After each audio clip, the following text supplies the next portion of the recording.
Como que faz pra você pegar um jogo que não tinha tanta expressão no Brasil, mas tinha uma comunidade grande, mas não ganhava campeonato, não tinha um cenário competitivo forte. Como é pegar do zero e construir e virar esse fenômeno que hoje é o time... Hoje o CS é onde o brasileiro é mais bem sucedido internacionalmente nos jogos competitivos.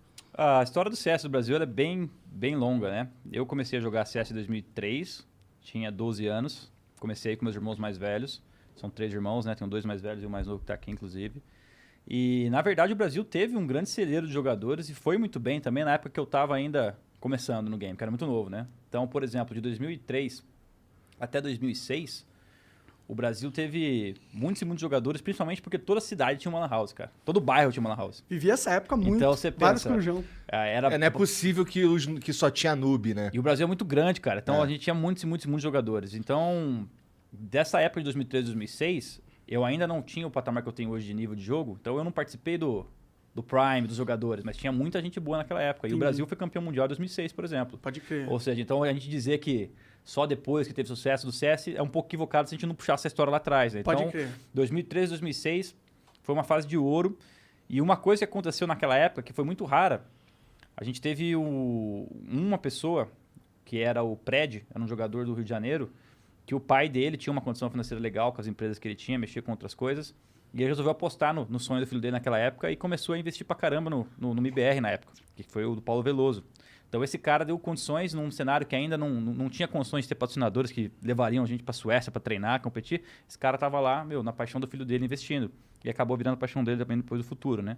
Então o Brasil teve uma representatividade muito grande no cenário já no começo, né? Pode crer. Só que nessa época eu ainda tava, jogando bairro contra bairro, lan house contra lan house com meus irmãos, né? Indo pros primeiros torneios. E o que aconteceu com o CS foi que quando foi chegando, eu fiquei bom no jogo a partir de 2006. Fiquei muito bom no jogo, 2009 para 2010. Só que o jogo começou a cair muito, justamente quando eu fiquei muito bom.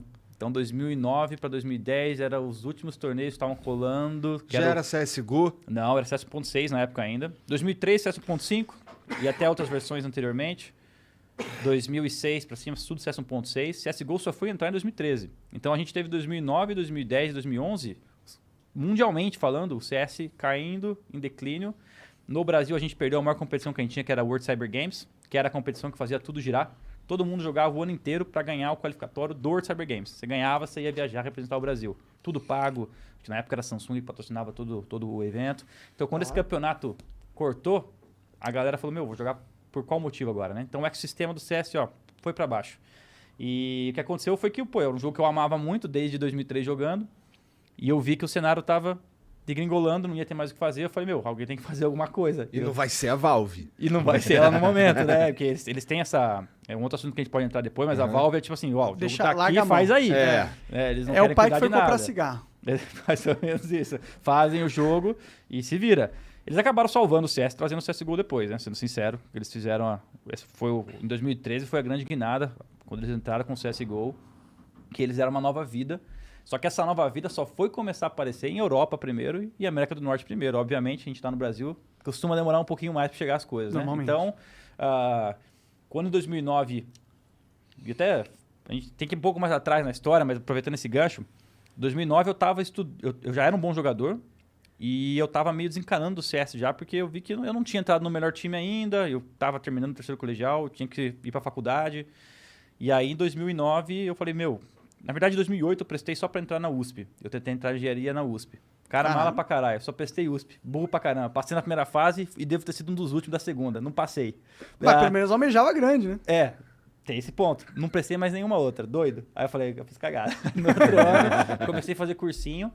Então, em 2009, em maio, quando eu tava fazendo cursinho, eu lembro até hoje, morava em Itapetininga, tava com um colega meu de classe estudando em casa e recebi uma mensagem no MSN na época. Os caras me botaram num grupo, o melhor time do Brasil, tava lá o treinador, o dono do time, Fênix, Beat, NAC. Eu falei, caralho, do nada, já entendi o que era, né? Pra bom entendedor, minha palavra basta. Eu já nem conhecia os caras direito ainda, pessoalmente, nada. E aí os caras me chamaram pro time, e aí foi a primeira grande decisão que eu tive que tomar na minha vida, que foi, joguei 6 anos pra brincar, cheguei num nível alto, tô quase que indo só para estudar agora, para poder continuar a minha vida, né? Fazer alguma coisa no futuro. mas apareceu a oportunidade que nunca tinha aparecido antes. E aí eu lembro de ter falado com a minha mãe até, tá aqui. Falei, mãe, não é por nada não, mas aconteceu um negócio que eu não tava esperando. Vou Tô pegar. estudando aqui faz 4, 5 meses, sem parar no cursinho, Tu tava mas ficando me bom chamaram de pro prova, melhor não? time. Ah, cara, eu sempre fui esforçado, mas nunca fui gênio, assim, de loucura, sabe? Entendi. Eu acho que eu acabei É que pra passando, passar em prova não tem que ser gênio. Tem que saber decorar as paradas. mas tem que estudar bastante, né? Pra É, passar em faculdade boa, sim. tem que estudar bastante. Sim. E aí, eu acabei que em 2009 eu falei, mãe, não dá pra fazer os dois ao mesmo tempo. Não tem como entrar no melhor time do Brasil pra começar a competir e ao mesmo tempo querer passar em cursinho. Já vi que não vai dar certo. Tem que Então me eu vou dedicar a apostar alguma numa coisa só. E, minha paixão era o jogo, né? Não tinha como não escolher isso. Desde Mas cedo, ela, desde moleque. mas ela foi pra- pirou, cara. Pirou um pouco. Ela tá aí, ela Tá aí. pode até Ela contestar. pirou um pouco. O que aconteceu foi o seguinte. Cheguei pra ela e falei, mãe, apareceu essa oportunidade. O pessoal já garantiu que a gente vai viajar pra 3 torneios. Tem um torneio na Argentina, tem um torneio em Barcelona, na Espanha.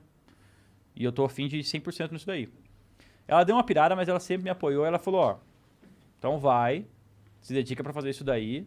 Só que eu quero que pelo menos você estude inglês então. Porque se vai viajar pra outros países e tal, desenvolve o seu inglês. Que, em último caso, só desenvolver teu inglês já tá valendo muito. Total. Então ela pegou Foi nesse uma excelente ponto. dica. Foi uma excelente Sim. dica. É.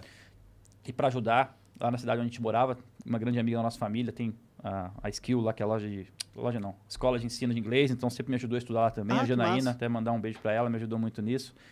E aí eu falei, é isso aí, vou embora. Dos 3 torneios que eu esperava em 2009, todos foram cancelados. Puta merda. Calma que a história piora. Caralho! Barcelona não aconteceu, a Argentina muito menos, o outro nem lembro qual era, e vai vendo. Isso foi em maio que eu parei tudo pra jogar. Minha rotina era acordar de manhã, assistir demo, que é assistir tipo replay de outros jogadores, treinar tarde sozinho e treinar de noite com o meu time. Isso aí 2, 3, 4 meses, 5 meses seguidos. Chegou perto de outubro, novembro, um cara do meu time saiu pro time rival, que foi o Beat. O nosso time era meio largado no quesito de que a galera já tinha vivido os anos áureos desde 2003, Eles 2004. estavam Então, desapontados. eles já com o estavam em cenário. 2009, tipo, Vai morrer. queriam, mas não era igual eu que queria pela primeira vez, sabe? Quando você Entendeu. quer buscar pela primeira vez. Então eles eram muito bons, eram os melhores jogadores do Brasil, mas ao mesmo tempo treinar só aquelas 2, 3 horinhas, entendeu? Não vai estar lá maçante. E aí o Beat ficou incomodado com isso, porque é um cara que queria treinar muito, né? Assim como eu. E ele falou, vou pro outro time, porque esse time aqui vai desenrolar. Aí ele pegou e ele saiu, faltando uma semana pro campeonato, que é dar vaga pra China, que é o World Cyber Games que eu te falei. Aham. Essa aí eu juro que eu quase chorei. Foi uma das únicas vezes que eu quase chorei na carreira, porque eram 5, 6 meses, apostando tudo no jogo. E, minha mãe deixou ir jogar. Falei que é pra 3 campeonatos, não ia. E aí chegou na hora de jogar o campeonato, o time tava meio que Vai meter um desmanchando. miguezão pra mim, né, filho? Foi mais ou menos isso. E aí a gente foi pra esse torneio. O rapaz que era do time deles, que era o PRD, entrou no nosso. O nosso foi pro deles. Só que a saída desse moleque meio que Destabilizou ligou o time. uma chama no nosso time. Ah! Do cara que não tava tão afim de jogar, falou, o quê?